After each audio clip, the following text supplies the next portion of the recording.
जय हिंद मेरे दोस्तों, आपका स्वागत है आपके अपने YouTube चैनल प्रीतम एकेडमी परिवार में। मैं हूं सूरज कुमार। तो कैसे हैं आप लोग? आई होप कि आप लोग अच्छे होंगे, साथ ही साथ स्वस्थ होंगे। तो बेसिकली 4 नवंबर को जो आपका क्लास 10 का हिंदी का वीकली टेस्ट होने वाला है ना, उसके लिए आज हम लोग कुछ मोस्ट इम्पॉर्टेंट हिंदी एक क्वेश्चंस करेंगे, जिसमें हम लोग कुछ सब्जेक्टिव और ऑब्जेक्टिव दोनों टाइप के क्वेश्चन को कवर करेंगे। और ये प्रश्न ऐसे हम लोग डिजाइन कर लाते हैं ना आप लोग के लिए कि हम लोग जितने भी वीडियो लेते हैं वीकली टेस्ट से रिलेटेड, सभी वीडियो को अगर आप लोग सही से कर लेते हो ना, तो आपका वीकली टेस्ट तो कवर हो ही रहा है, साथ ही साथ आपको फाइनल एग्जाम भी कवर हो जाएगा। क्योंकि ऐसे प्रश्न होते ही हैं हमारे वीडियो में कि आपका फाइनल एग्जाम में भी आपको देखने को मिलेगा, ठीक है ना। तो आप लोग अच्छे से करोगे तो आपको फाइनल एग्जाम के लिए कुछ आपको एक्स्ट्रा एफर्ट लगाने की जरूरत नहीं पड़ेगा। वीकली टेस्ट के सेक्शन के साथ ही आपका फाइनल एग्जाम का भी पोर्शन लगभग कवर होता चला जाएगा। बाकी आपका एग्जाम के लिए हम लोग मोस्ट इंपॉर्टेंट क्वेश्चंस का सीरीज तो चला ही हुए हैं, ठीक है। 90 डेज 99% तक का हम लोग का एक सफर चल रहा है, ठीक है, जिसमें मैंने आपको कई सारा मैथ और साइंस का वीडियो दिया हुआ है, एसएसटी का भी वीडियो मिला हुआ है। अगर नहीं देखे तो देख लीजिएगा, ठीक है, चैनल में जाके। तो फिलहाल देखिए, हमारा जो आज का इस वीडियो का सबसे पहला प्रश्न है। सबसे पहले हम लोग ऑब्जेक्टिव कवर करेंगे, फिर जाकर सब्जेक्टिव कवर करेंगे, ठीक है। क्वेश्चन देख सकते हो, लिखा है कि साना साना हाथ जोड़ी पाठ डैश है। तो साना साना हाथ जोड़ी ये जो पाठ है ये बेसिकली कैसा है? तो बेसिकली ये यात्रा वृतांत वाला चैप्टर, यानी कि यात्रा के बारे में पूरा चैप्टर लिखा गया, ठीक है। तो एक यात्रा वृतांत पाठ है, ठीक है, याद रखिएगा बात। चलिए आगे बढ़ते हैं। लिखा कि साना साना हाथ जोड़ी पाठ में किस शहर के संदर्भ का वर्णन किया है? अभी बोलो कि किस शहर के संदर्भ का वर्णन है, बताओ। तो गंगटोक का है, याद रखिए बात। गंगटोक जो शहर है, आई होप कि आप लोग को पता होगा, ठीक है। तो इसी के इर्द गिर्द ये कहानी है। चलिए आगे बढ़ते हैं। 3वां प्रश्न लिखा कि गंगटोक का अर्थ क्या है, बताना है आपको, ठीक है। फिर गंगटोक का क्या अर्थ है, ठीक है, अर्थ क्या है, क्या अर्थ है की चीज़ है। तो बेसिकली गंगटोक का मतलब होता है पहाड़, याद रखिएगा बात, ठीक है। तो आपके पास घर नंबर का आंसर हो जाएगा, ठीक है। चलिए आगे बढ़ते हैं। गंगटोक में श्वेत पताकाएं किस अवसर पर फहराई जाती है? यानी जो श्वेत पताकाएं होती है गंगटोक में, वो कब होती है, किस अवसर पर होती है? तो बेसिकली देखा जाए तो ये आपके शोक के अवसर पे होती है, यानी कि अगर कभी अगर दुखी का माहौल हो, ठीक है, तब जाके हम लोग सफ़ेद पताकाएं फहराते हैं, ठीक है। तो बेसिकली ग नंबर का ऑप्शन शोक के अवसर पर यही करेक्ट हो जाएगा। चलिए आगे बढ़ते हैं। यह कि लेखिका ने गंगटोक को किसका शहर कहा है? तो लेखिका की अगर मैं बात करूँ तो गंगटोक को ना बेसिकली मेहनत कश बादशाहों का शहर कहा है, यानी कि जो मेहनत कश बादशाह थे, ठीक है ना, उन्हीं का शहर माना जाता है लेखिका के नज़रों में गंगटोक, ठीक है।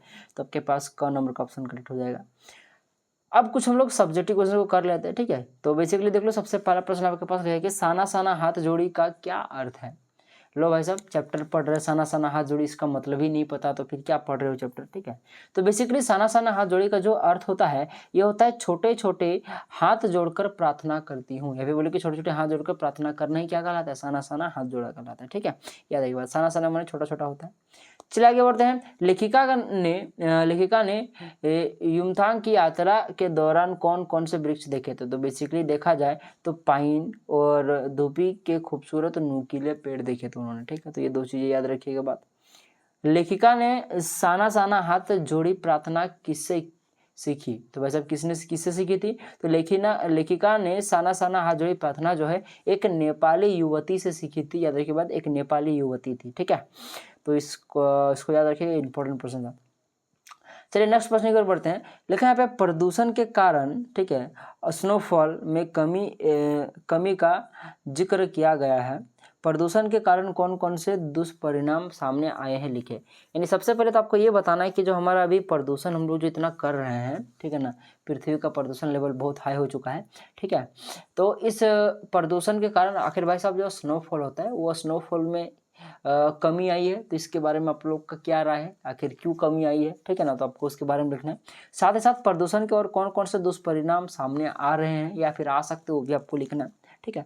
तो बेसिकली अगर ये प्रश्न अगर आप लोग अगर पाठ नहीं भी पढ़ोगे ना, तो अपना माइंड से लिख सकते हो, ठीक, क्योंकि प्रदूषण वाला क्वेश्चन है। आप लोग आए दिन सुनते रहते हो कि गर्मी बढ़ रही है, जंगल से देखा तो जीव लुप्त हो रहे हैं, ठीक है ना, ग्रीन हाउस प्रभाव बढ़ रहा है। तो ये सब आप लोग अपने से भी लिख सकते हो। फिर देख लो यहाँ पे क्वेश्चन का आंसर आप लोग इस प्रकार से भी लिख सकते हो, जिस प्रकार से मैंने लिख कर लाया हुआ है। देखो क्या लिखा है, इसको प्रदूषण के कारण तापमान वृद्धि के चलते स्नोफॉल में क्या आ रही है, कमी आ रही है। अब भाई साहब स्नोफॉल कब होता है? स्नो मैंने क्या होता है? बर्फ होता है। बर्फ क्या होता है? ठंडा होता है। है। तो अगर पृथ्वी का टेम्परेचर ही बढ़ जाए तो बर्फ तो पिघल जाएगी ना, तो फिर स्नोफॉल कैसे हो पाएगा, सीधा सीधी बात है। तो यही कारण है कि स्नोफॉल में कमी आ रही है, क्योंकि पृथ्वी का टेम्परेचर दिन प्रतिदिन बढ़ता चला जा रहा है, ठीक है।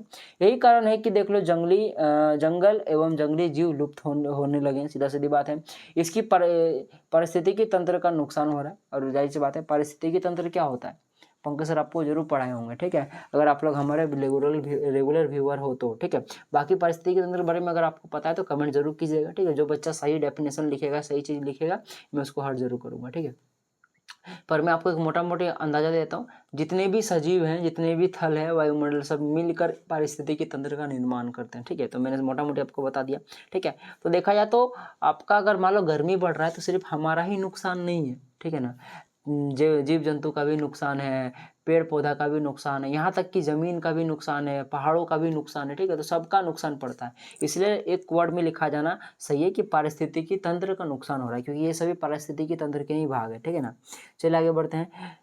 वही चीज़ आगे देखो, यहाँ पे लिखा है कि चारों ओर बोलो, या फिर बोलो कि यूं कहे कि जो नदी, पहाड़ है, जो तालाब है, भूमि है, सागर, ठीक है, यहाँ तक कि आकाश भी इससे प्रभावित हो रहा है। देखो अभी मैंने बताया, और ये सभी मिलकर ही पारिस्थितिकी तंत्र का निर्माण करते हैं। यानी कि कुल मिलाकर बात करूँ तो सबको अलग अलग बोलने से अच्छा है कि ये भी नुकसान हो रहा है, पहाड़ का भी नुकसान हो रहा है, जल का भी नुकसान, एक ही बार बोलते कि पारिस्थितिकी तंत्र का नुकसान हो रहा है, यानी कि सभी का नुकसान हो रहा है, ठीक है। तो ये चीज़ यहाँ पे है, ठीक है। भूमि के उत्पादन की क्षमता कम हो रही है, जाहिर सी बात है, जिस तरह से पहले हम लोग के फसल होता था अब तो यहाँ नहीं हो रहा है, क्योंकि भाई साहब वही प्रदूषण, नदियाँ जो है सूख रही है, जल प्रदूषण भी घातक स्तर तक पहुँच चुका है। जैसे देख सकते हो गंगा कितनी मैली हो चुकी है, जिसको हम लोग माँ का दर्जा देते हैं, ठीक है ना। तो भाई साहब यही बात है कि जो हमें प्रदूषण कम करना चाहिए, ठीक है ना। प्रदूषण को कम करने के भी कई सारे उपाय हैं, ठीक है। तो इसको भी आप लोग देखा जाए तो ये आपको माइंड में आना ही चाहिए, क्योंकि भाई साहब आप लोग एक देखा जाए तो पृथ्वीवासी हो, ठीक है। आपको अपने पृथ्वी के बारे में थोड़ा सा अवेयरनेस जरूर लाना चाहिए अपने अंदर में, ठीक है ना। देखा जाए तो आपको थोड़ा मोड़ा प्रदूषण के बारे में जरूर सोचना चाहिए कि कैसे कम किया जाए। और बाकी एग्जाम के दृष्टिकोण से भी ये बहुत इंपॉर्टेंट है, कई बार एग्जाम में पूछ दिया जाता है कि प्रदूषण को कैसे कम किया जाए, बताइए आप लोग क्या कर सकते हो, तो उसके लिए भी आप लोग कर सकते हो, ठीक है। अच्छा, वायु प्रदूषण से मानवीय जीवन संकट की परिस्थिति में आ चुका है। जैसे बात है, हम भी बहुत सारी कठिनाई का सामना करना पड़ रहा है। देख सकते हो कि इस साल कितने सारे लोग गर्मी के कारण मरे हैं, समझ में आ रहा है आपको, ठीक है। इस प्रकार से हम देख रहे हैं कि प्रदूषण ने मानव को ही बल्कि नहीं, प्रकृति के विभिन्न जीवों को भी प्रभावित कर दिया। सिर्फ मानव को ही नहीं, सबको यहाँ प्रभावित किया प्रदूषण ने, ठीक है। तो ये मोटा मोटी बात लिखा होता है, सब अपना अपना स्तर से लिख सकते हो, कोई दिक्कत नहीं कि मेरा ये वाला छापो। तो अगर समझ गए तो आप लोग एग्जाम में जरूर लिख के आओगे, ठीक है।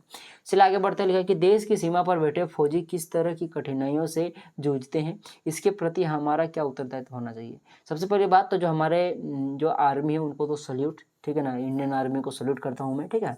और वही चीज़ यहाँ पे पूछ रहा है कि भाई साहब जो हमारे इंडियन आर्मी जो हमारे बॉर्डर में तैनात है, ठीक, और जो आर्मी होता है, जो फोर्सेस होता है, वो किस किस कठिनाइयों का सामना करते हैं, ठीक है ना, फोर्स में रहकर, ठीक है, आर्मी में रहकर, वो चीज़ आपको यहाँ पे लिखना है, ठीक है। और साथ ही साथ आपको उसके लिए, उनके लिए क्या सोचना चाहिए, आपका क्या उत्तरदायित्व बनना है। भले आप आर्मी नहीं हो, परंतु आपका भी तो कुछ उत्तरदायित्व है ना, वो आपको लिखना है यहाँ पे। तो ये भी अगर आप लोग पाठ नहीं पढ़ोगे तो अपने से आंसर दे सकते हो, ठीक है, क्योंकि ये सब सोच वाले क्वेश्चन है, ठीक है ना, आप लोग सोच के लिख सकते हो। देखिए, देश की सीमा पर बैठे फौजी देश एवं देशवासियों की रक्षा के लिए सदैव तत्पर रहते हैं। जाहिर सी बात है, अगर सदैव तत्पर ना हो तो कोई सा भी देश, जैसे कि पाकिस्तान हो गया, चाइना हो गया, सब भी हमारे ऊपर कुछ भी कर सकते हैं, हमारे ऊपर देखा जाए तो अपना शासन ला सकता है, ठीक है ना। क्यों नहीं कर पाते अभी वो, क्योंकि हमारे फौजी एक्टिव है, ठीक है ना। चलिए आगे बढ़ते हैं। देखो ये चीज़ लिखा है कि यही कारण, थोड़ा सा नीचे आ गया है, थोड़ा मतलब ऊपर चला गया, थोड़ा नीचे कर लेता हूँ, ठीक है ना। सीमाओं पर रहना आसान है, जाहिर सी बात है, नहीं तो अगर सभी फौजी होता, अगर सीमाओं पर रहना आसान होता तो भारत का सब देशवासी फौजी होता, पर ऐसा तो हो नहीं पाता ना, ठीक है।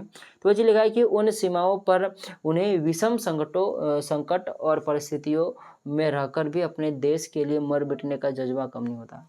सबको पता है कि जो सीमाओं पर रक्षा करते हैं जो हमारे फौजी भाइयों सब, ठीक है ना, उनको कितनी कठिनाई होती है, खाना सही से नहीं मिलता है, सही से सो नहीं पाते हैं, खड़ा है तो खड़ा है दिन भर धूप में, तो धूप में खड़ा है, बरसात हो रही तो फिर भी खड़ा है, ठीक है ना। कई जगह ऐसा है कि आधा शरीर पानी में, आधा शरीर ऊपर में है, ठीक है ना, फिर भी वो खड़े हैं। कहीं कहीं इतने हम लोग को नॉर्मल ठंड बर्दाश्त नहीं होता है, हम लोग रजाई में सो जाते हैं, ठीक है, वो कड़ाकेदार ठंड में चाहे बर्फ गिरे जाए जो वहाँ पे खड़े हैं, ठीक है। तो इतनी विषम परिस्थितियों में वे लोग रहते हैं, लेकिन फिर भी देखा जाए तो उनके प्रति कभी ऐसा मन नहीं होता है कि चलो आज तो रेस्ट ले लेता हूँ, कोई दिक्कत नहीं, कल से ड्यूटी पर आऊँगा। ऐसा अगर फौजी सोचने लगे ना तो देश तो चला गया, ठीक है ना, समझ लो बात। तो वो ऐसा सोचते नहीं ना सोचते हैं। तो यही चीज़ लिखा है कि इतने सारे संकट होते हुए भी, इतनी विषम परिस्थितियों में रहकर भी उनके अंदर में जज्बा कभी कम नहीं होता, ठीक है। तो इसीलिए उनको वह सब सत सत नमन। चलिए आगे बढ़ते हैं कि वे केवल सीमाओं की रक्षा नहीं करते बल्कि विदेशी घुसपैठियों, आक्रमणकारियों से भी संघर्ष करते हैं। सीधा सीधी बात है, फौजी का काम सिर्फ सीमा पर रहना नहीं। जैसे मान लो कि कभी मान लो, जैसे आप लोग कई बार सुने हो कारगिल वाला जो हम लोगों ने देखा था, ठीक है ना, ये मारा पाकिस्तान, तो फिर हम लोग ने भी उसको करारा जवाब दिया था। वो सब कौन किया था? आर्मी ने किया था जी, ठीक है ना। तो भाई साहब देखा जाए तो जो हमारी देश जो भी हम लोग आराम से बैठ के यहाँ पे ज़िंदगी चैन जी पा रहे हैं ना, वो आर्मी के कारण ही जी पा रहे हैं, ठीक है, सीधा सीधी बात है। आर्मी का काम सिर्फ बॉर्डर में रहकर रक्षा करना नहीं है, ठीक है ना। जो देश के घुसपैठिए जैसे कि पाकिस्तान से कोई आ गया या मान लो चाइना से कोई आ गया, ऐसा चीज़ें हैं, ठीक है ना, जो आके हमारे देखा जाए तो भारत को गंदा कर रहा है, तो उसको भी वो रोकने का काम करता है। साथ ही साथ देखा है तो आक्रमणकारियों से कोई अगर हमला कर दे तो उसे भी प्रोटेक्ट कौन करता है? आर्मी ने करता है। हम लोग तो नहीं जाते हैं ना गोली बारूद लेके, वही सब न जाता है। तो वही चीज़ यहाँ पे लिखा है, ठीक है। आप चाहे भाई साहब चाहे समुद्र हो, चाहे रेगिस्तानी सीमा हो, चाहे पर्वतीय सीमा हो, चाहे कोई भी जगह हो, सब जगह पे देखा है तो फौजी जो होते हैं ये तैनात रहते हैं। वैसे यहाँ पे लिखा है साथ ही साथ वे समय समय पर देश को खंडित करने वाली ताकतों से भी भिड़ते हैं। अब जाहिर सी बात है पाकिस्तान चाहता है कि भाई साहब हम अपना कश्मीर उनको दे दें, ठीक है। तो भाई साहब कश्मीर दे देंगे तो भारत के खंड होगा कि नहीं, परंतु फौजी ऐसा होने देता है नहीं ना, यही चीज़ यहाँ पे लिखा हुआ है, ठीक है। और जिनमें फौजी को अपने प्राणों की आहुति भी देनी पड़ती है। कई बार आप लोगों ने सुना होगा कि हमारे वीर शहीद होते हैं यही सब के कारण से, ठीक है। फिर भी उनका जज्बा कम नहीं होता, सोच के देख लो, ठीक है।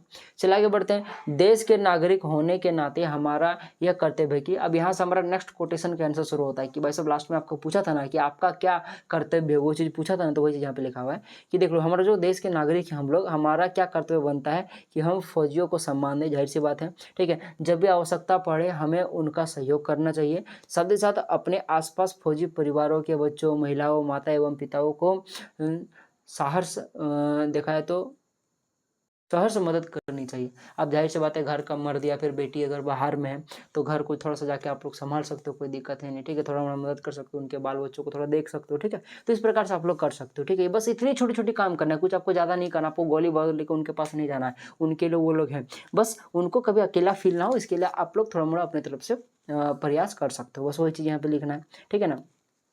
एक चीज़ आगे देख लो क्या लिखा है, सो इस तरह से हम अपने साथ सहानुभूति से जुड़ाव महसूस करते हैं। सीधी बात है, और यही का इसी तरह से आप लोग सहानुभूति जता सकते हो, ये लिखा है कि जिससे वे देश की अखंडता और संप्रभुता के लिए सदैव प्रेरित हो, ठीक है। अब जाहिर सी बात है फौजी वाला भाई सबको तो टेंशन रहेगा नहीं कि भाई साहब चलो मेरा देशवासी है जो कि मेरा घर का थोड़ा सा देखभाल कर देगा, तो वो आराम से घर का चिंता छोड़ के आराम से वो हमारी रक्षा कर सकता है वहाँ पे, ठीक है ना, बॉर्डर में, ठीक है। तो वही चीज़ यहाँ पे लिखा हुआ है, ठीक है।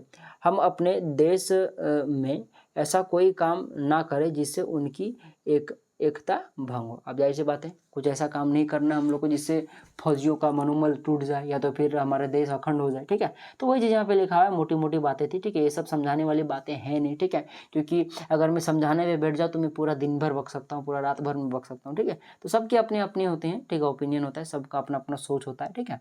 तो उसके हिसाब से आप लोग इसको जरूर लिखिएगा, ठीक है। तो चलिए यही था हमारा आज का ये वीडियो। अगर वीडियो पसंद है तो लाइक जरूर कीजिएगा, अपने दोस्तों को जरूर शेयर कीजिएगा। साथ ही साथ भाई साहब सब्सक्राइब जरूर कीजिए यार, क्योंकि आपको सब्सक्राइब करने में कुछ लगता नहीं, ना ही पैसा लगता है ना कोड़ी लगता है, परंतु आपके एक सब्सक्राइब से हमें बहुत कुछ मिलता है। तो इसीलिए भाई साहब अगर बिना फोकट का अगर देखा जाए तो फ्री फोकट का किसी का भला हो जाए तो करने में क्या जाता है। चलो ठीक है, तो चलिए मिलेंगे अगले वीडियो में, तब तक के लिए जय हिंद, जय भारत, आपका दिन शुभ हो।